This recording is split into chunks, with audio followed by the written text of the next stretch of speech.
नमस्कार दोस्तों, exam study में आपका बहुत बहुत स्वागत है। दोस्तों, ये हिंदी पेडागॉजी की सीरीज है जो 15 प्रश्न आपके पेडागॉजी से पूछे जाते हैं हिंदी में सीटेट में। तो दोस्तों आइए शुरू करते हैं। पहला प्रश्न इस प्रकार है, भाषा की कक्षा में कहानियाँ। ऑप्शन फर्स्ट है मनोरंजन का साधन है। ऑप्शन सेकंड है पाठ्य पुस्तक का एक पाठ है। ऑप्शन थर्ड है विभिन्न प्रकार की भाषाई संरचनाएं और चिंतन विकास की संभावनाएं लिए होती हैं। ऑप्शन फोर है भाषा कौशल के विकास का एकमात्र साधन है। तो भाषा की कक्षा में कहानियाँ क्या होती हैं, आप लोग गेस करिए, आंसर दीजिए। तो विभिन्न प्रकार की भाषाएं संरचनाएं और चिंतन विकास की संभावनाएं लिए होती हैं भाषा की कक्षा में कहानियां। तो option third is right answer. अगला प्रश्न है, राष्ट्रीय पाठचर्या की रूपरेखा 2005 के अनुसार कौन सा कथन सही है। भाषा केवल भाषा की कक्षा तक सीमित होनी चाहिए। भाषा शिक्षण एक प्रकार से अन्य विषयों की कक्षाओं में भी मौजूद रहता है। बच्चे विद्यालय आकर ही भाषा सीखते हैं। प्राथमिक स्तर पर भाषा सीखने सिखाने में केवल पढ़ने पर बल देना चाहिए। तो option second is right answer. राष्ट्रीय पाठचर्या की रूपरेखा 2005 के अनुसार कौन सा कथन सही है। तो भाषा शिक्षण एक प्रकार से अन्य विषयों की कक्षाओं में भी मौजूद रहता है। तो option second is right answer. अगला प्रश्न आपका इस प्रकार है, भाषा कौशल के संदर्भ में कौन सा कथन सही है। भाषा कौशलों के संदर्भ में कौन सा कथन सही है। सुनना, बोलना, पढ़ना और लिखना एक क्रम से सीखे जाते हैं। सुनना और पढ़ना निष्क्रिय कौशल है। पढ़ना और लिखना कौशल में कोई संबंध नहीं है। ऑप्शन नंबर 4 है सभी कौशल एक दूसरे के साथ अंतः संबंधित होते हैं। तो भाषा कौशलों के संदर्भ में सभी कौशल एक दूसरे के साथ क्या होते हैं, अंतः संबंधित होते हैं। यही ऑप्शन आपका सही है। तो option 4 is right answer. Okay. अगला प्रश्न आपका इस प्रकार है, उच्च प्राथमिक स्तर पर भाषा की पाठ्य पुस्तक में विविध प्रकार की साहित्यिक रचनाओं के समावेश का मुख्य उद्देश्य यह है। बच्चों को सभी प्रकार की साहित्यिक विधाओं में पारंगत करना। ऑप्शन सेकंड है विभिन्न प्रकार की साहित्यिक विधाओं की भाषाई संरचनाओं से परिचित होने का अवसर देना। ऑप्शन थर्ड है विभिन्न साहित्यिक विधाओं के प्रसिद्ध रचनाओं से परिचित कराना। ऑप्शन 4 है पाठ्य पुस्तक निर्माण की परंपरा का निर्वहन करना। तो कौन सा राइट आंसर हो जाएगा। Option number second is right answer हो जाएगा। विभिन्न प्रकार की साहित्यिक विधाओं की भाषाई संरचनाओं से परिचित होने का अवसर देना। बच्चे को जब हम अवसर प्रदान करते हैं तभी बच्चा सीखता है। अगला प्रश्न इस प्रकार है आपका, रश्मि अपनी कक्षा को बाहर मैदान में ले जाती है और पर्यावरण पर आधारित कविता पाठ का कार्य करती है। रश्मि का उद्देश्य है, क्या उद्देश्य है। ऑप्शन फर्स्ट है बच्चों को रोज़मर्रा की चर्चा से कुछ अलग माहौल देना। बच्चों को मैदान में घूमने का अवसर देना। ऑप्शन थर्ड है मैदान के प्राकृतिक वातावरण के साथ संबंध जोड़ते हुए कविता को समझने का अवसर देना। अपने शिक्षक प्रशिक्षण में सीखी बातों का निर्वाह करना। तो क्या हो जाएगा राइट आंसर। तो बहुत ही सिंपल सा है, ये आपका पॉजिटिव टैग वर्ड है कि मैदान के प्राकृतिक वातावरण, प्रकृति से जोड़ रही है, संबंध जोड़ते हुए वो कविता को समझने का अवसर दे रही हैं। तो ये प्राकृतिक वातावरण ये आपका पॉजिटिव टैग वर्ड है। तो option third is right answer. अगला प्रश्न है आपका, भाषा में आकलन करने के बाद महत्वपूर्ण सोपान होना चाहिए। क्या होना चाहिए। आकलन से प्राप्त आंकड़ों के आधार पर बच्चों के अभिभावकों से विचार विमर्श करना, आंकड़ों को सहेज कर रखना, आंकड़ों को तत्काल नष्ट करना, आंकड़ों को पुनः पुनः परीक्षण करना। तो क्या हो जाएगा। भाषा में आकलन करने के बाद महत्वपूर्ण सोपान होना चाहिए। क्या सोपान होना चाहिए? महत्वपूर्ण सोपान यह होना चाहिए कि आकलन से प्राप्त आंकड़ों के आधार पर बच्चों के अभिभावकों से विचार विमर्श करना। तो option first is right answer. अगला प्रश्न आपका इस प्रकार है, विद्यालय में एक से अधिक भाषाओं का शिक्षण। ऑप्शन फर्स्ट है जटिल समस्याएं उत्पन्न करता है। ऑप्शन सेकंड है अनेक भाषाओं के शिक्षकों के रोजगार को बढ़ावा देता है। बहुभाषिकता और राष्ट्रीय सद्भाव का प्रसार करता है। ऑप्शन फोर व्यवहारिक नहीं है। तो कौन सा राइट आंसर हो जाएगा? बताइए आंसर, इसका राइट आंसर क्या हो जाएगा?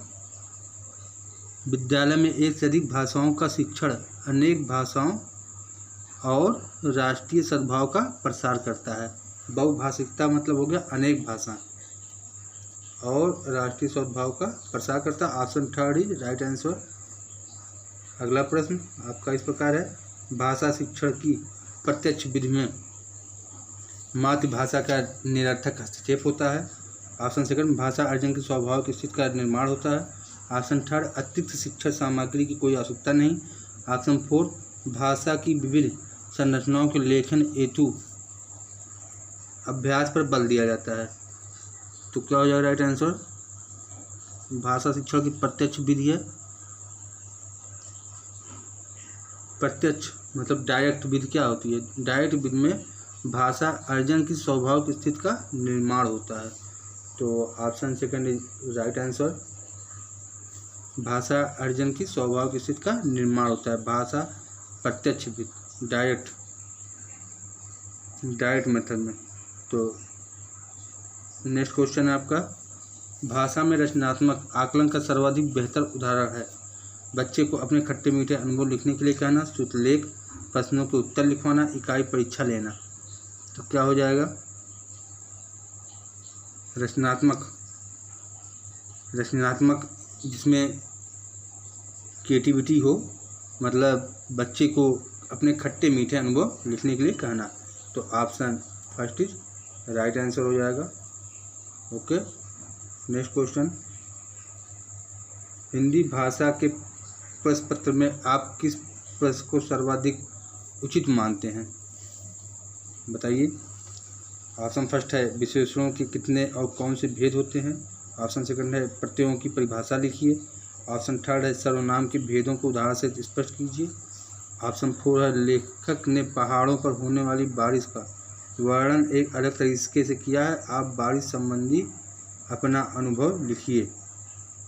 तो हिंदी भाषा के प्रश्न पत्र में आप किस प्रश्न को सर्वाधिक उचित मानते हैं? तो ऑप्शन फोर हो जाएगा राइट आंसर, कि लेखक ने पहाड़ों पर होने वाली वर्षा का वर्णन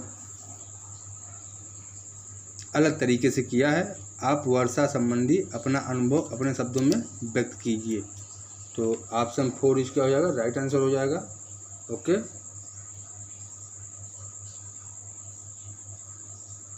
अगला प्रश्न आपका ये रहा, निम्नलिखित में से दंतय वर्ण है। तो दंतय वर्ण आप पढ़े होंगे, एक ट्रिक भी मालूम होगी आपको।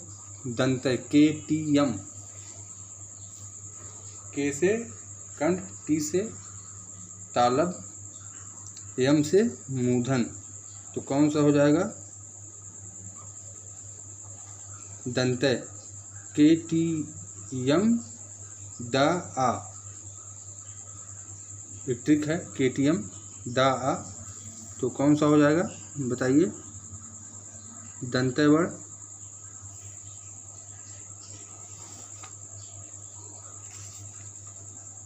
आंसर कीजिए आप लोग।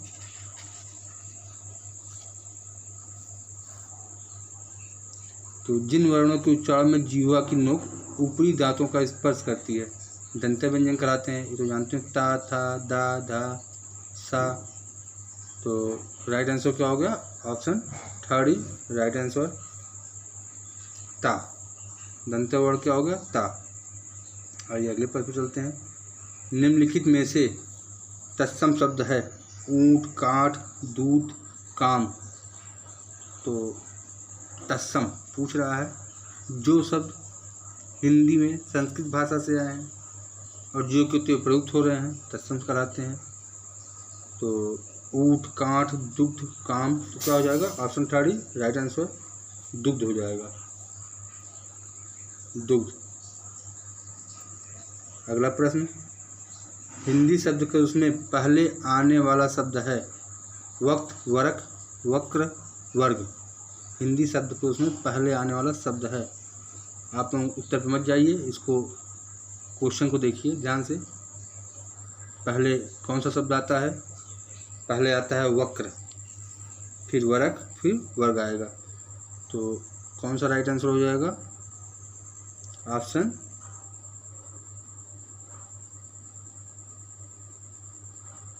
फर्स्ट। पहले क्या आएगा? वक्त। Option first is right answer.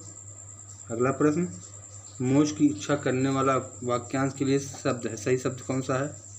मोक्ष की इच्छा करने वाला वाक्यांश के लिए सही शब्द क्या है? मुमुक्षा, मुमुर्सु, मुमुक्षु, मुमुर्षा। तो मोक्ष की इच्छा करने वाला वाक्यांश के लिए मुमुक्षु। कौन सा हो जाएगा? मुमुक्षु। तो option third is right answer. अगला प्रश्न, हिंदी शब्दकोश में अंग किस वर्ण से पहले आता है? अंग किस वर्ण से पहले आता है? औ, आ। तो किससे पहले आता है? तो option third is right answer, आ। अगला प्रश्न, उपकार को न मानने वाला वाक्यांश के लिए सही शब्द है कृतघ्न, उपकारी, कृतज्ञ, अपकारी। तो क्या हो जाएगा? उपकार को न मानने वाला कृतघ्न। उपकार को न मानने वाला क्या हो जाएगा? कृतघ्न। Option first is right answer. अगला प्रश्न आपका, ताजमहल का अद्भुत नमूना है, रिक्त स्थान की पूर्ति किस शब्द से होगी? शिल्पकला, मूर्तिकला, चित्रकला, स्थापत्य कला। तो ताजमहल का अद्भुत नमूना, ताजमहल किसका अद्भुत नमूना होगा? स्थापत्य कला का। तो option four is right answer. अगला प्रश्न है, व्यक्ति को किंकर्तव्यमूढ़ बना देती है, क्या बना देती है? दुविधा, सुविधा, विविधा, अविधा। तो कौन सा राइट आंसर हो जाएगा? Option first is right answer, दुविधा। अगला प्रश्न, लेखक शब्द के अंत में कौन सा प्रत्यय लगा हुआ है? का, इक, आ, अक। लेखक। तो कौन सा प्रत्यय लगा है? लेखक शब्द में अक प्रत्यय। लेखक शब्द में कौन सा प्रत्यय लगेगा? अक प्रत्यय। ये है आपका four, option number four is right answer. Okay, तो दोस्तों ये सीरीज कैसी लगी आप लोग कमेंट जरूर करिए। और हाँ, यदि आपने चैनल को सब्सक्राइब नहीं किया है, चैनल को सब्सक्राइब कर लीजिए।